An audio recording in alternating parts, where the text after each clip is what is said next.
CM ಆಗಿ ಪ್ರಮಾಣ ವಚನ ಸ್ವೀಕಾರ ಮಾಡಿದ ಮೇಲೆ ಡಿಕೆ ಶಿವಕುಮಾರ್ಗೆ ಎದುರಾಗ್ತಾ ಇರುವಂತ ಸಮಸ್ಯೆಗಳು ಒಂದೊಂದಲ್ಲ. ಇದೀಗ ಕನಕಪುರ ಬಂಡೆ ಸರ್ಕಾರಕ್ಕೆ ಮತ್ತೆ ಕ್ಯಾಬಿನೆಟ್ ಬಿಸಿ ಜೋರಾಗಿ ತಟ್ತಾ ಇದೆ.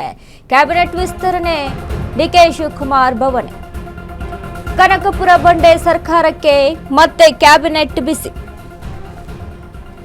ಕ್ಯಾಬಿನೆಟ್ ವಿಸ್ತರಣೆ ಡಿಕೆ ಶಿವಕುಮಾರ್ ಭವನೆ. ದಿಲ್ಲಿಗೆ ಶಾಸಕರ ದೌಡು, ಸಚಿವ ಸ್ಥಾನಕ್ಕೆ ಮತ್ತೆ ಲಾಬಿ ಶುರುವಾಗಿದೆ. ಹೈಮನ ಗೆದ್ದ ಡಿಕೆ ಶಾಸಕರ ಮನವೊಲಿಸಲಾಗ್ತಿಲ್ವಾ?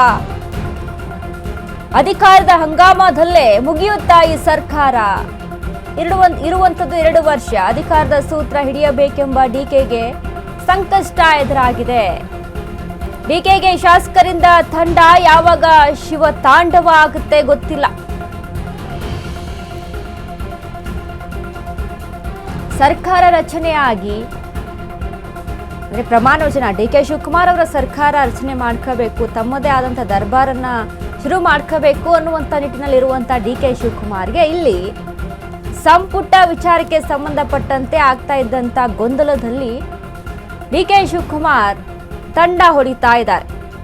ಅಂದ್ರೆ ಹೈಕಮಾಂಡ್ ನಾವು ಯಾವ ರೀತಿಯಾಗಿ ಒಲಿಸ್ಬೇಕಿದ್ರಲ್ಲಿ ಅಧಿಕಾರದ ಸೂತ್ರ ಹಿಡಿಯಬೇಕೆಂಬ ಡಿಕೆಶಿಗೆ ಸಂಕಷ್ಟಗಳು ಒಂದಲ್ಲ ಒಂದು ಸಂಕಷ್ಟಗಳು ಎದುರಾಗ್ತಾ ಇದೆ. ಯಾವಾಗ ಶಿವ ತಾಂಡವ ಆಗುತ್ತೋ ಗೊತ್ತಿಲ್ಲ. ಕನಕಪುರ ಬಂಡೆ ಸರ್ಕಾರ ಕ್ಯಾಬಿನೆಟ್ ಬಿಸಿ.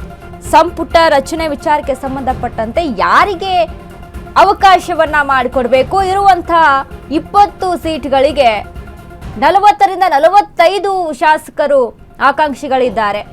ಇದರಲ್ಲಿ ಹೈಕಮಾಂಡ್ ಯಾರಿಗೆ ಮನೆ ಹಾಕುತ್ತೆ, ಡಿಕೆ ಶಿವಕುಮಾರ್ ಯಾರಿಗೆ ಮನೆ ಹಾಕುತ್ತೆ? ಮೊದಲ ಒಂದು ಲಿಸ್ಟ್ನಲ್ಲಿ ಬಂದಂಥ ಏನು ಸಿದ್ದರಾಮಯ್ಯ ಬಣದ ಲಿಸ್ಟು ಯಾರಿಗೆಲ್ಲ ಈಗ ಸಚಿವ ಸ್ಥಾನಗಳು ಲಭಿಸಿದೆ ಅಲ್ವಾ, 13 ಜನರಿಗೆ ಪ್ರಮಾಣ ವಚನ ಸ್ವೀಕಾರ ಮಾಡ್ಕೊಂಡ್ರು ಅಲ್ವಾ ಅಲ್ಲಿ.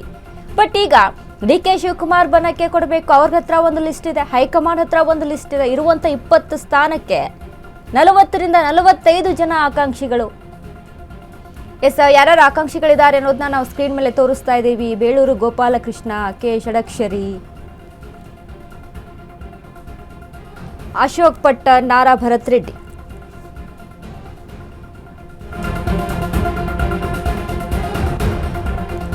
ಡಿಕೆಶಿ ಸಚಿವ ಸಂಪುಟ ವಿಸ್ತರಣೆಗೆ ಕಸರತ್ತು ಮತ್ತೆ ಶುರುವಾಗಿದೆ. ಹೈ ಅಂಗಳದಲ್ಲಿ ಮುಂದುವರೆದ ರಾಜ್ಯ ರಾಜಕಾರಣ. ಮತ್ತೆ ದಿಲ್ಲಿ ಧನಿಗಳ ಮುಂದೆ ನಿಂತ ಶಾಸಕರು ಎಲ್ಲರೂ ಕೂಡ ಲಾಭಿ ಮಾಡ್ತಾ ಇದ್ದಾರೆ. ಸಿಎಂ ಡಿಸಿಎಂ ಬೆನ್ನಲ್ಲೇ ದೌಡಾಯಿಸುತ್ತಿರುವಂತಹ ಶಾಸಕರು ಹೈಕಮಾಂಡ್ ಮುಂದೆ ಹೋಗಿ ನಮಗೂ ಅವಕಾಶ ಬೇಕು ಅಂತ ಕೇಳ್ತಾ ಇದ್ದಾರೆ. ಇಂದು ಹೈಕಮಾಂಡ್ ಭೇಟಿಗೆ ಸಚಿವಾಕಾಂಕ್ಷಿಗಳ ಕಸರತ್ತು. ಈಗಾಗಲೇ ದೆಹಲಿಯಲ್ಲಿ ಬೀಡು ಬಿಟ್ಟಿರುವಂತಹ ಒಂದು ಬಣ, ಇನ್ನು ವರಿಷ್ಠರ ಭೇಟಿಗೆ ಪ್ರಯತ್ನಿಸುತ್ತಿರುವಂತಹ ಕೆಲ ಕೈ ಶಾಸಕರು.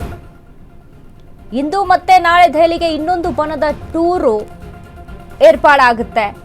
ನಾಳೆ ಶಾಸಕ ಅಶೋಕ್ ಪಟ್ಟಣ್ ನೇತೃತ್ವದಲ್ಲಿ ಪ್ರಯಾಣ ಬೆಳೆಸುವಂಥದ್ದು. ಹೈಕಮಾಂಡ್ ಮುಂದೆ ಹೋಗಿ ಎಲ್ಲರೂ ಕೂಡ ಮನವಿಯನ್ನ ಮಾಡ್ಕೊಳ್ತಾ ಇದ್ದಾರೆ. ಸಚಿವಾಕಾಂಕ್ಷಿಗಳು ಯಾರಿದ್ದಾರಲ್ವಾ, ನಮಗೂ ಅವಕಾಶ ಮಾಡಿಕೊಡಿ ಅಂತ. ಈಗ 3 ವರ್ಷ ಏನು ಸರ್ಕಾರ ಆಯಿತು, ಇನ್ನು 2 ವರ್ಷ ಉಳಿದಿರುವಂಥದ್ದು. ಈ 2 ವರ್ಷದಲ್ಲಿ ಈ ಸಚಿವ ಸಂಪುಟದ ವಿಚಾರಕ್ಕೆ ಸಂಬಂಧಪಟ್ಟಂತೆ, ಸಂಪುಟ ವಿಸ್ತರಣೆ ವಿಚಾರಕ್ಕೆ ಸಂಬಂಧಪಟ್ಟಂತಾನೆ ಇಲ್ಲಿ ಜಟಾಪಟಿ ಆಗ್ತಾ ಇದೆ. ಇನ್ನೇನು ಸರ್ಕಾರ ಇದರಲ್ಲೇ ಮುಗಿದು ಹೋಗ್ಬಿಡುತ್ತಾ ಅನ್ನುವಂಥದ್ದು. 2028ರ ಎಲೆಕ್ಷನ್ಗೆ ಒಂದು ಕಡೆ ವಿರೋಧ ಪಕ್ಷಗಳು ಅಲ್ಲಿ ಸಿದ್ಧತೆಯನ್ನು ನಡೆಸ್ಕೊಳ್ತಾ ಇದ್ದಾರೆ. ಮೈತ್ರಿ ಪಕ್ಷ ಅಲ್ಲಿ ಸಿದ್ಧತೆಯನ್ನು ನಡೆಸ್ಕೊಳ್ತಾ ಇದೆ, JDS ಮತ್ತು BJP. ಇಲ್ಲಿ ಮತ್ತೊಂದು ಕಡೆ ಕಾಂಗ್ರೆಸ್ನಲ್ಲಿ ಆಡಳಿತಾರೂಢ ಕಾಂಗ್ರೆಸ್ನಲ್ಲಿ ಆಗ್ತಾ ಇರುವಂಥದ್ದೇನು, 2 ವರ್ಷದಲ್ಲಿ ಡಿಕೆ ಶಿವಕುಮಾರ್ ಏನೇನೆಲ್ಲ ಮಾಡಬೇಕು ಅಂತ ಅನ್ಕೊಂಡಿದ್ದಾರೆ. ಬಟ್ ಅದಕ್ಕೆ ಅವಕಾಶನೇ ಇಲ್ಲಿ ಕಲ್ಪಿಸಿಕೊಡ್ಲಾಗ್ತಾ ಇಲ್ಲ.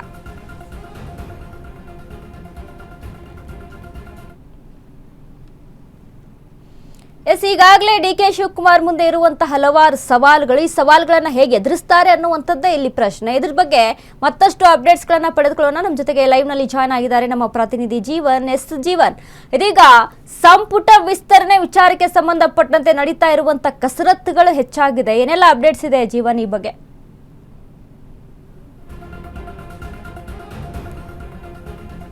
ಏನಿ ಒಂದು ರಾಜ್ಯ ಸರ್ಕಾರ ಅಂದರೆ ಏನು ಎರಡನೇ ಅವಧಿ ಅಂದರೆ 3 ವರ್ಷಗಳ ಬಳಿಕ ಡಿ ಕೆ ಶಿವಕುಮಾರ್ ಅವರು CM ಆಗ್ತಾರೆ. ಈ ಒಂದು ಸಂದರ್ಭದಲ್ಲಿ ಹಳೆ ಕ್ಯಾಬಿನೆಟ್ ಏನಿತ್ತು ಅದೊಂದು ಡಿಸಾಲ್ವ್ ಆಗಿ ಮತ್ತೆ ಹೊಸ ಕ್ಯಾಬಿನೆಟ್ನಂತ ಮುಖ ಮಾಡಿರುವಂಥ ಹೊಸ ಕ್ಯಾಬಿನೆಟ್ನಲ್ಲಿ ಈಗ ಆಲ್ರೆಡಿ 13 ಜನ ಸಚಿವರನ್ನು ಆಯ್ಕೆ ಕೂಡ ಮಾಡಿರುವಂಥದ್ದು ಮೊದಲನೇ ಹಂತದಲ್ಲಿ. ಈ ಒಂದು 13 ಜನ ಏನು ಸಚಿವರನ್ನು ಆಯ್ಕೆ ಮಾಡಿದ್ದಾರೆ, ಇದನ್ನು ಬಿಟ್ಟು ಇನ್ನೂ 20 ಜನ ಸಚಿವರನ್ನು ಆಯ್ಕೆ ಮಾಡಬೇಕಾಗಿರೋದು ಡಿ ಕೆ ಕ್ಯಾಬಿನೆಟ್ ಸಂಪೂರ್ಣಗೊಳ್ಳಲಿಕ್ಕೆ. ಈ ಡಿ ಕೆ ಕ್ಯಾಬಿನೆಟ್ ಹೊಸ ಸಚಿವರು ಯಾರೆಲ್ಲ ಆಗ್ತಾರೆ ಅನ್ನೋ ಕಸರತ್ತಿನ ಜೊತೆಗೆ ಇದಕ್ಕೆ ಏನು ಒಬ್ಬ ಏನೀಗ ಹೊಸದಾಗಿ ಆಗಿರುವಂಥ ಶಾಸಕರು ಅಂದರೆ ಮೊದಲನೇ ಬಾರಿ ಶಾಸಕರಾಗಿರ್ತಾರೆ, ಆ ಒಂದು ಶಾಸಕರು ಕೂಡ ಈಗೊಂದು ಸಚಿವ ಸ್ಥಾನಕ್ಕಾಗಿ ಲಾಬಿ ನಡೆಸ್ತಾ ಇರುವಂಥದ್ದು ಕಂಡು ಬರ್ತಾ ಇರುವಂಥದ್ದು. ಇದೇ ವಿಚಾರವಾಗಿ ಇನ್ನು ಹೈಕಮಾಂಡ್ ನಾಯಕರ ಭೇಟಿಯನ್ನು ನಿರಂತರವಾಗಿ ಸಚಿವರು ಅಂದರೆ ಈ ಹಿಂದೆ ಶಾಸಕರು ಮಾಡ್ತಿರೋವಂಥದ್ದು. ಅಂದರೆ ಸಿದ್ದರಾಮಯ್ಯ ಏನು CM ಆಗಿದ್ದಂತಹ ಸಂದರ್ಭದಲ್ಲೂ ಸಾಕಷ್ಟು ಶಾಸಕರು ಅಂದರೆ 3-4 ಬಾರಿ ಗೆದ್ದಂತಹ ಶಾಸಕರು ಹೈಕಮಾಂಡ್ ನಾಯಕರನ್ನ ಹೋಗಿ ಭೇಟಿ ಮಾಡ್ತಿದ್ದಂಥದ್ದು ಎಲ್ರಿಗೂ ಗೊತ್ತಿರೋಂಥ ವಿಚಾರ.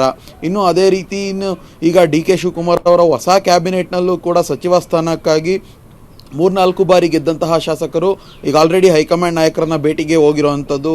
ಅದರಲ್ಲಿ ಇನ್ನೂ ಹೊಸದಾಗಿ ಗೆದ್ದಿರುವಂಥ ಶಾಸಕರು ಕೂಡ ಹೈಕಮಾಂಡ್ನತ್ತ ಮುಖ ಮಾಡಿರುವಂಥದ್ದು. ಯಾಕೆಂದರೆ ನಮಗೂ ಕೂಡ ಸಚಿವ ಸ್ಥಾನವನ್ನು ಕೊಡಿ ಅಂದ್ಬಿಟ್ಟು. ಇಲ್ಲಿ ಈಗ ಸದ್ಯ ಡಿ ಕೆ ಶಿವಕುಮಾರ್ ಅವ್ರಿಗೆ ಈ ವಿಚಾರವಾಗಿ ಹೆಚ್ಚಿನ ಗೊಂದಲ ಇರುವಂಥದ್ದು.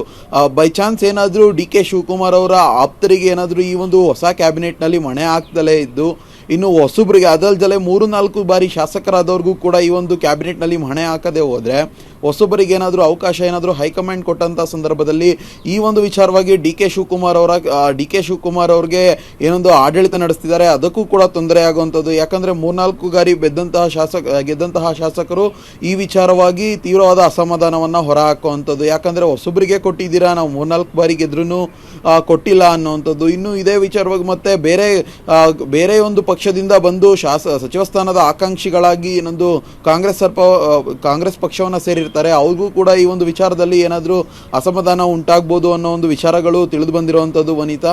ಇನ್ನು ಇದರ ಜೊತೆಗೆ ಡಿ ಕೆ ಶಿವಕುಮಾರ್ ಅವ್ರಿಗೆ ಇನ್ನು ಕೇವಲ 2 ವರ್ಷಗಳಷ್ಟೇ ಅವಕಾಶ ಇರುವಂಥದ್ದು. ಯಾಕಂದರೆ ಈಗ ಆಲ್ರೆಡಿ ಸಿದ್ದರಾಮಯ್ಯನವರ ಆಡಳಿತದಲ್ಲಿ 3 ವರ್ಷ ಕಂಪ್ಲೀಟ್ ಆಗಿದೆ.